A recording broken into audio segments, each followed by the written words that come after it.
Let's read verse 18. For such persons, that is, the persons that are departing from the doctrine, such persons do not serve our Lord Christ. Now, they certainly say they do, so be careful. Such persons do not serve our Lord Christ, but their own appetites, literally their own belly. And by smooth talk and flattery. The word flattery there is simply the word blessing. It's a very positive word. It's not a negative word. Flattery is a negative word. I'm not altogether happy with that translation. Blessing. They deceive the hearts of the naive. Let's take them in reverse order. The second reason for why it's so important to watch out and to withdraw is that by smooth talk and flattery, they deceive the hearts of the naive. So flattery there means they come across as blessing. They're bringing a blessing with this new teaching. It's blessing. It's not presented as a problem. It's presented as a blessing. And the word smooth talk doesn't have to imply manifestly slippery. Like, you can read that a mile away. Right? This guy's slippery. It doesn't have to mean that. It can just mean pleasant, plausible, kind speech. So, you got a speech that is totally winsome,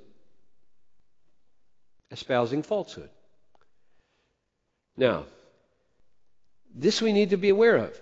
False teachers in the church do not get a following by being mean-spirited and harsh.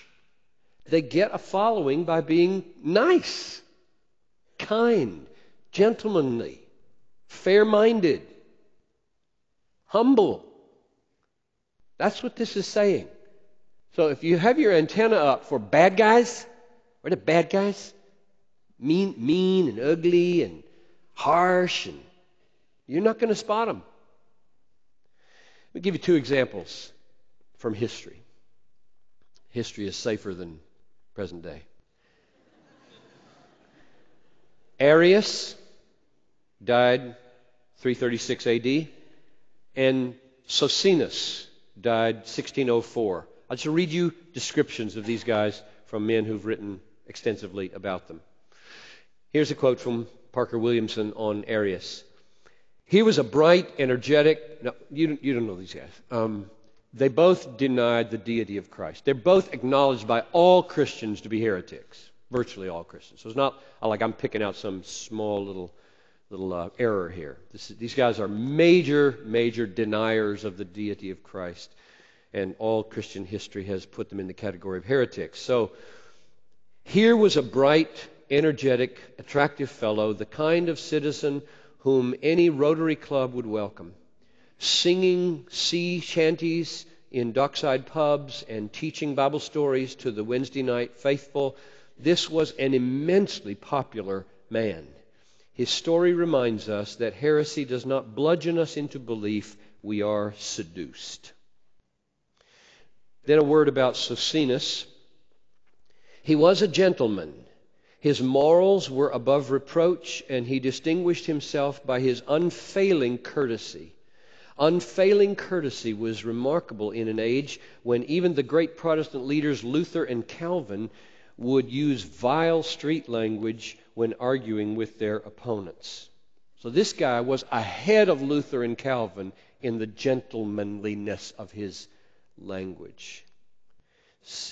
The implication of this is that it is seldom, almost never, a popular cause to resist a false teacher because they're always nice.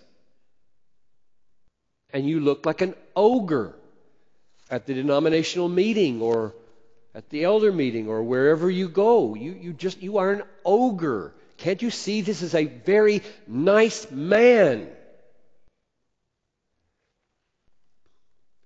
Watch out for them and avoid them, Paul says. Though they are smooth and winsome and are delivering their teaching as a blessing,